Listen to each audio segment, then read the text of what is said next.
Hi, good evening, everybody, and thank you so much for coming this evening to the closing reception for our concurrent exhibitions, Benwo Tenant Duality of Form and Jonathan Paul Jackson's Reclaiming Paradise. My name is Serena Laverne. I'm the Assistant Gallery Director here at Foltz Fine Art, and I have the honor of introducing Jonathan this evening. Um, Jonathan is an artist here who is from Houston, works here in Houston, and his work spans a variety of media, as you can see on display, from installation, painting, sculpture, paintings that sort of become sculptures, illustration, and soon some public projects that I won't go into. So um, we are fortunate that for this exhibition, we have a pretty full display of a variety of what Jonathan does. Um, Jonathan is primarily self-taught artist, but who has deep ties with the Houston community, including older generations of very well-known Houston artists, one of which is Richard Stout, who Foltz Fine Art, the gallery, and before when it was William Reeves, worked closely with the artist. And Jonathan's been working with the gallery, so it's been a really close relationship for quite a few years now. Before the gallery was Foltz Fine Art and it was Reeves, that was already when Jonathan was introduced through Sarah, the gallery owner, to the gallery and has been working ever since. But my understanding is it was around COVID that you and Sarah started coming up with the idea for the Emerging series, which Jonathan is a major part of. So this year will be our fifth Texas Emerging, which Jonathan curates with the gallery and helps find artists from all over the state of Texas, a lot of them Houston-based, and bringing them into the gallery and letting the broader public know about them. So his studio practice extends out into a curatorial practice as well. Yeah, Jonathan is very well known and out and about. Yeah, I'm like, everybody knows you. Like, yeah. And for better or for worse, right? Has projects going on. So I feel like a few notes about the show is that the most recent work is actually the work on paper, which is the handmade paper that Jonathan's been developing himself. And it's been getting thicker and thicker, is my understanding, as time goes on. So that might be a good thing to ask about. And so the paper pieces, and even the ones that are framed, are the most recent. But as well as some of the works that are on campuses. So it's all kind of happening at the same time. But we also do have some works that show that his interest in nature has been expansive for a long time. So I think that that's what's wonderful about the show is that we're not just seeing one single body of work, we're seeing like multiple phases of Jonathan's explorations of nature. And that can go from like producing the paper that he is making to then put the leaves and foliage and all the lush nature onto, as well as bringing in animal motifs. Again, using like the wood blocks that we see in the back, so using nature as the actual like base of the work itself, and even the formation of the earth in some of the earlier campuses that we have here. So I think it's really wonderful to get to see how over time an artist can be engaged with one theme, but can approach it from so many different ways, from the intimate to the very expansive. And that's been a real joy to have this exhibition up and to see that. So yeah, without further ado, I kind of turn it over to you, unless Jonathan would like to add to anything I just said. You did a pretty good job. Yeah.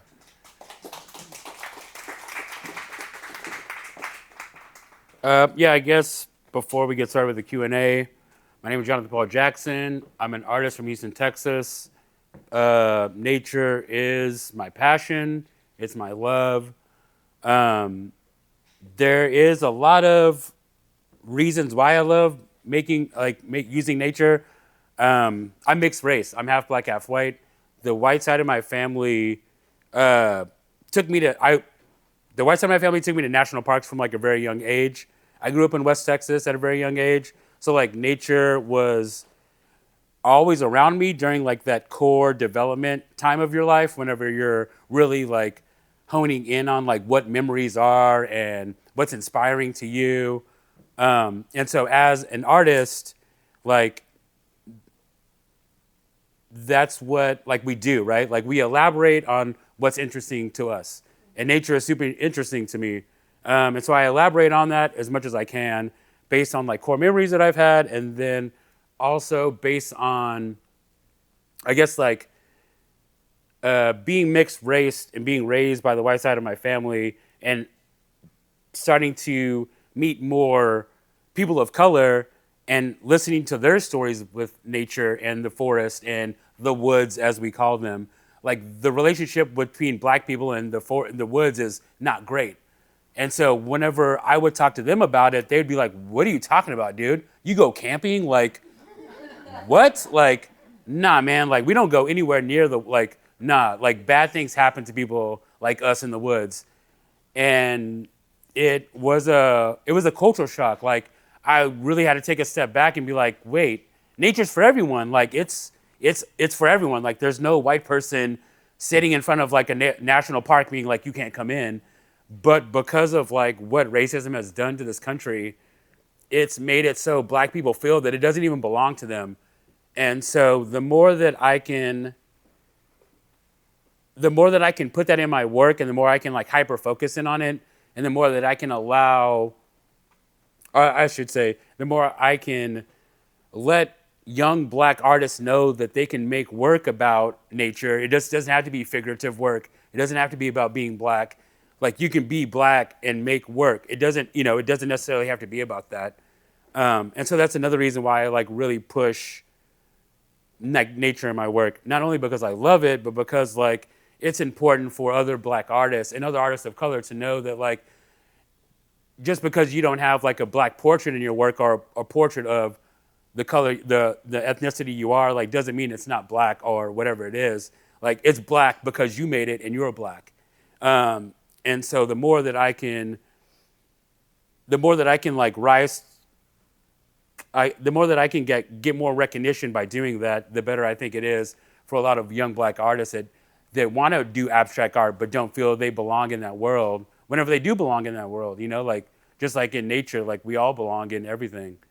So that's where like a lot of the nature, like that's where I started pushing it even more, was that I want people of color to know that like they can go to national parks and they can go and take hikes, and it's not quite like that anymore. And thank God that we've like made so many great systemic and racial progressive, movements forward. We still have a lot more to do, but it's a lot better than it was, and I want to celebrate that. So that's where a lot of my work comes from. So now I'll open it up to the floor. So where did you find forests in West Texas? I should say the desert. The desert was like, yeah, I grew up like that was, yeah. I would ride BMX bikes through the desert was like my favorite thing to do with my friends, like shooting cactus with like BB guns and like listening for rattlesnakes, because like they were out there like so much. But it was I'm so like that, like growing up in West Texas was like such a pinnacle point in me making art, because so my grandfather was in the Air Force for 35 years, and the last Air Force base he was stationed at was out in West Texas, Anderson Air Force Base. And so he, through the GI Bill, he was able to get a ranch house. And so my mom moved to Houston, and then after my mom and dad got a divorce, we moved back to West Texas. While my mom was in nursing school, my grandfather raised me like on this like ranch style house. That was just awesome. There was like, there was so much stuff to do. And he was my grandfather, so it was like quintessential, like, do whatever you want. Like, there's sodas in the fridge. Like, whatever I wanted to do, and it got to the point where like he would buy me toys, but I would gravitate towards more of the art supplies. And so he would notice that. And so eventually it went from getting me like BB guns to me getting paints and stuff like that. And he didn't know anything about art, but because of him being in the Air Force for so long, and like he was an airplane mechanic, and so he understood like design and engineering, and him like loving me so much, I'd be like, draw a policeman, and he would draw to the best of his ability, and like that's how I learned to draw. Like I would like just stay like hyper focus on him, watch every movement, and then I would redraw it like right next to his. And I'd go show him, be like, is this right? And he'd be like, yep, that's right. And then that moved to comic books. As I got older, like I got, as young, a lot of young boys do, I got infatuated with comic books and just started redrawing comic books. And that was like my art lesson. And then him just like, that was like my babysitter. Like he was like, I would give you crackers and your art supplies and put you in front of the TV and just come and check in with you like every couple hours. And you'd be, not say a word. So like that was so important for me as an artist. Like I got to understand like what it was to be expressively free. Like there was no one telling me, oh, that's not right, because he didn't know what was right. And he loved me, so I don't know if he would ever tell me like that's wrong. Like he would never do that. And so like that really like catapulted me to be an artist, because like my aunt's a social worker, and my other aunt is a psychologist, and my mom is a nurse, and so they're very like observant, and so they saw like how art was important to me, and so I was never told not to be an artist. Like I was always encouraged, and so I think that's where like a lot of my work with the community comes from. It's like I was never told not to be an artist, so like I'm not going to discourage someone from being an artist, or like not try to help them, or not try to help the community, because I was never told not to do that. So, but yeah, like West Tex was like, I was really young. I was like from like 3 until like 12, but core memories. Like it's like I think about those memories like every day. You were fortunate in that regard. Oh, absolutely. Freedom, Absolutely. And I think that's like why I try to be so, like whenever artists ask me to come to their studios and look at work, it's like I try not to like put them in a certain direction, Like it's important for artists to know that like I give them like, keep making it, like this is, you're on the right track, keep doing this. Because it's important for them to know like what they're making from their innermost soul is like the most important thing to tap into. And I don't know your soul, like I only know what you tell me. But you know yourself best. And so if I can like encourage you to like listen to yourself more, then like absolutely. So kind of bouncing off the West Texas thing, most of this strikes me as very lush. Yeah. I think more of jungles, rainforest, stuff like that. And to hear that West Texas is the inspiration is kind of surprising. Have you done travels, to rainforests and jungles and things like that to kind of inform your or expand your view of nature that you're capturing? Yeah, absolutely. Yeah, I've been to like rainforests in like Washington, and I've been rainforests in California and stuff like that. And then also like, I mean, nothing beats Houston after a good rain, So it's super easy. Like again, it's like if I can, because all nature inspires me. It doesn't have to be like a specific type of nature or whatever. Because it's like, again, like riding my bike along the bayou reminds me of riding my bike in West Texas. And I've also done a West Texas series. I did a residency out in Willow House in Terlingua, Texas in 2020. That's where like the West Texas stuff really started. Mainly because like, so a lot of the photo work is like me actually going to my garden and taking photos, and I embellish the photo itself. And so whenever I did the residency out in Terlingua, I was there, and Willow House is like a beautiful, like one of the most beautiful hotels you'll ever stay at. Anyways, there's all these different casitas, and so there was 10 of us out there, and so me and a photographer and it's like probably 10 minutes away from Big Ben. So, and the hotel got us like a unlimited pass to Big Ben. So we just put the sticker on our car, and we were able to go into Big Ben for however long we want, any day we wanted. And it was in August. So we had to wake up. We got up at like 5 a.m., ate breakfast. We're out by 6. And from 6 till about 12, like at lunchtime, we were like hiking, taking photos. And I have like a 42-inch wide printer. So I took my big printer out to West Texas. And so after we were done, like on this hike, I would print the photos out and just embellish them literally either in my hotel room, but like I work obsessively, and so I'll work on like 9 paintings at once. And so once my hotel room got full, I had to go out into the actual desert itself. And so I was painting like on the patio in front of like in the desert. So it was very cool to be able to take photos of the desert and then actually go out and be inspired by like almost triple, where it was like the memory of going on the hike, the visual that's in front of me, and then the visual that I'm looking at. But like I guess like that shows you like how important nature is into me. That it's like it doesn't matter like what type of nature it is. Like it'll always inspire me to make some type of interpretation or interpretation of nature. Yeah, in the front. I'm really curious about your material exploration. So, Yeah. working with so many different types of mediums, when did you decide you wanted to make your own paper? What is that process, and what properties were you hoping would really shine in the handmade paper? Saving money, and saving money.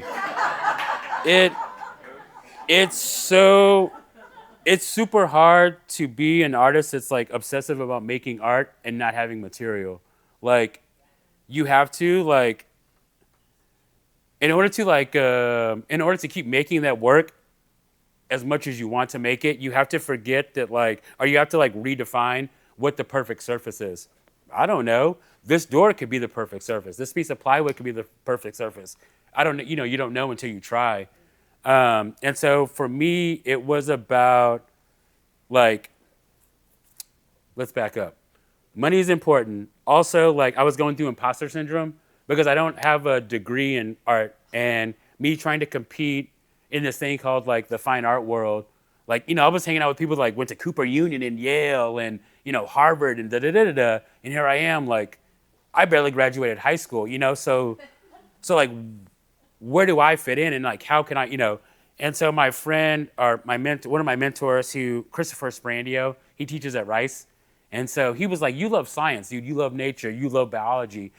Think about you being a scientist in your studio. In your studio is your laboratory. And you're just experimenting.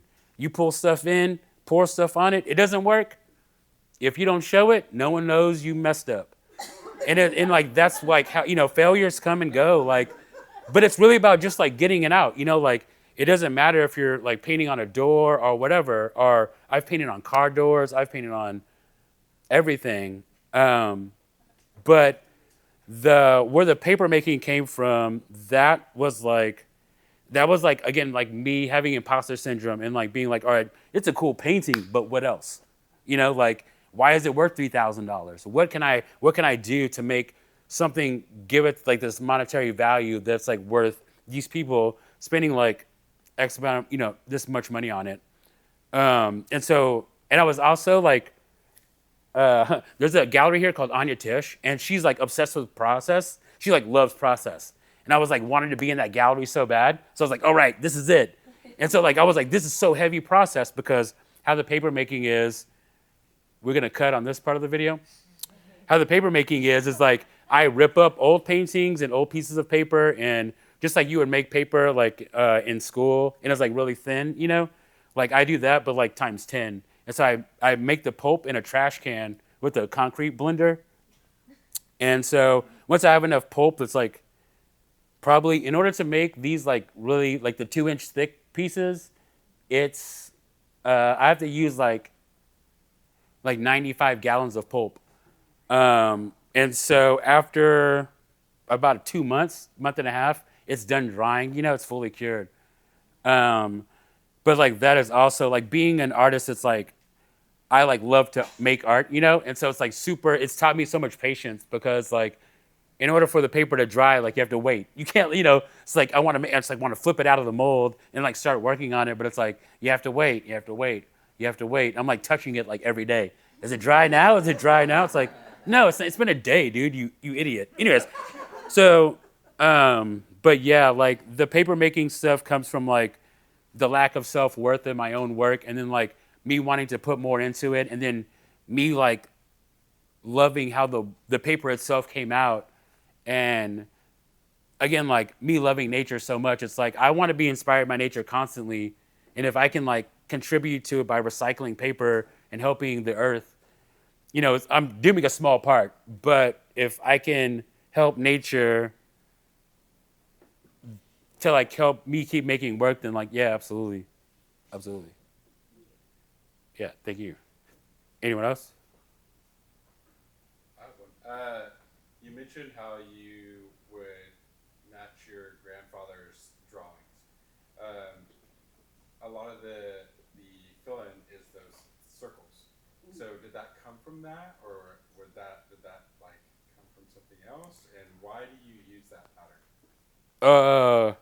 Yeah, man, I've been doing that since I was like 21, Yeah. and I was like, I don't know where that I can't tell you where that came from, but it's funny whenever I showed one of the first paintings I made with that. I showed it to my brother, and so my grandfather was like, before my grandfather was in the Air Force, he grew up on a potato farm in South Dakota, and so he's like always a farmer, So after he got out of the Air Force, on this ranch house, he had everything: tomatoes, watermelon, grapes, and so he had all these grapevines like along this fence, And so my brother was like, "Dude, those look like the grapes that Grandpa used to have on his ranch," and I was like, "Whoa! I hadn't thought about those grapes in like." I don't know how long. It had been so long since I thought about those grapes. And he's like, "You think they like tie into like why you did that?" And I was like, "Dude, I don't know, but maybe like, because so much of my work comes from core memories, And so like maybe they did like like because I remember like eating sour grapes because like we were young, and they would just grow and they looked like grapes. We were young, like 8 years old, and just like literally pulling them off the vine and eating them, and they were so sour. But we still eat them, anyways. And so like, but it's like, is that where that comes from? I don't know. And so, but I think that like a lot of art that we make comes from like core memories. And the more you explore yourself as an artist and like your innermost being, and like, why do I make art? Like, that's like one of my favorite, whenever I curate shows, like that's one of my favorite things to ask is like, why do you make art? You could be anything. You could be a lawyer, a dentist, a teacher. You could be making Subway sandwiches, like, but yet you like decide to go to your studio. You decide to have a studio. You decide to go to school. You decide to like do this. Why? Where does it come from? And a lot of the times, like that question has never been like asked to them. And so like they'll kind of give me, they'll give me like the answer that's most immediate. But then like I'll get emails from them like months later and be like, dude, man, I remember like, like they go into like these memories of like my grandma, blah, blah, blah, blah, and et cetera, et cetera. And like, that is so important for us. Because again, like whenever you're making this thing, something from nothing, like it's so intimate and it's so like, there's so much that goes with like, will people like this? And am I doing the right thing? Am I supposed to be an artist? And more than likely you're supposed to be an artist. Like, there's something that happened in your life that like moved you in this direction, So yeah, like to go back to the question, I don't know really where that came from. And I don't know why I do it. I know I love doing it, and I know it like looks really beautiful, and it's like really, it's like an OCD thing for me. Like it feels really good making it. And it makes people so happy. It like really, yeah. The signature, I think. Oh, 1,000%. Yeah, that's like, yeah, it's for sure. It's cool to see people try to redo it. Like I have artist friends that like try to like mimic it, And I love trying to see people copy me because it's like, it's like your interpretation, like. Like Basquiat is like one of my favorite artists, and he has this great quote, and he says, interpretation isn't copying, interpretation is someone else's old idea going through my new mind. And like that quote, just like, whenever I heard him say, like, there's a documentary about it, and they talk about that quote, and I was just like, mind explode, like, and so like, if I can look at nature and like, that's supposed to be a leaf, like the little circle. And so like, that's my interpretation of a leaf. And so like that, like kind of following that quote by him, and you can lay, like once you layer that circle I'm sorry. yeah. Like that's, yeah, that, yeah. That's where it kind of comes from. What other artists inspire you? Oh man, Kermit Oliver for sure is like a big inspiration. Um, Richard Stout, as Serena said, like that guy's work, just like it really, what he was able to put into it, just like really changed how I approach work. Julian Schnabel, who Richard Stout actually taught at U of H. And so whenever me and Richard would hang out, he was like, "Man, you paint like Julian, you know?" And I was like, "Who is this Julian guy you keep talking about, dude?" And he was like, "I'm talking about Julian Schnabel, you know?" I'm like, "Wait, hold on. How do you know Julian Schnabel?" He was like, "Dude, he went to U of H." And I was like, "Oh my God, he did go to U of H, you know?" And he was like, "Yeah." He's like, "Whenever Julian went to U of H, I was teaching there." And I was like, "So how was it teaching Julian?" He's like, "Well, I didn't really teach him anything. Like, whenever you have a student that kind of has like their own vision, you just kind of step back and like they come to you for advice. But other than that, like you don't try to like discourage that." And I was like, "Wait, what?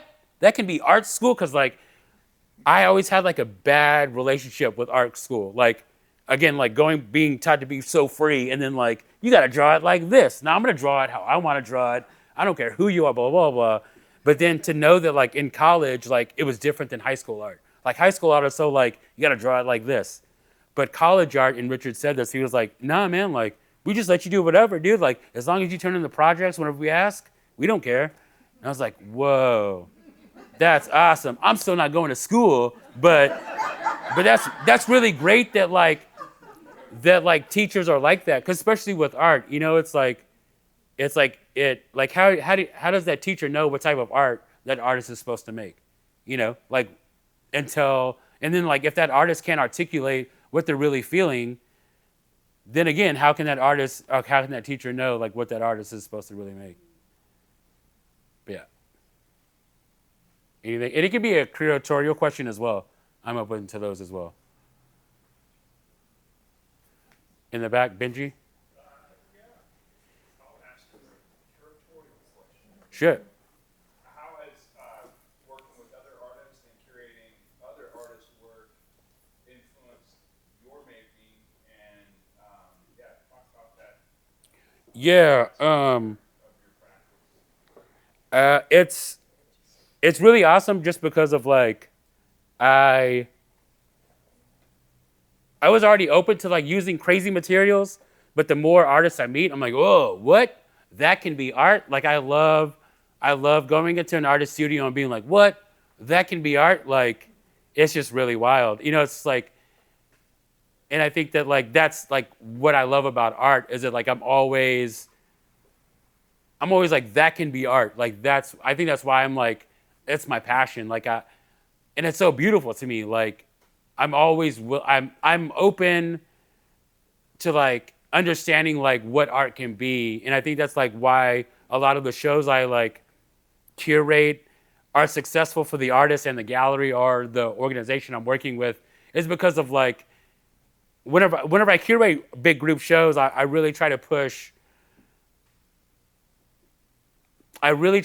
artists in the shows that like use interesting materials, because as young artists, like again, like it's cool for a young artist to go and be like, "Whoa, that can be art," or like maybe I had this idea in my brain and now I see it in a physical form, and this artist is like getting recognition for it, you know, and etc. So it's helped me like in so many ways that it's always inspiring. Like it's always inspiring to like work with new artists and like again, like I love understanding like where they came from as an artist and like how they became an artist. Is like that's super fascinating to me, because like it's always such a big, it's so sad to hear like art being a struggle for people, you know, or them not being accepted by their family, or like them not being able to like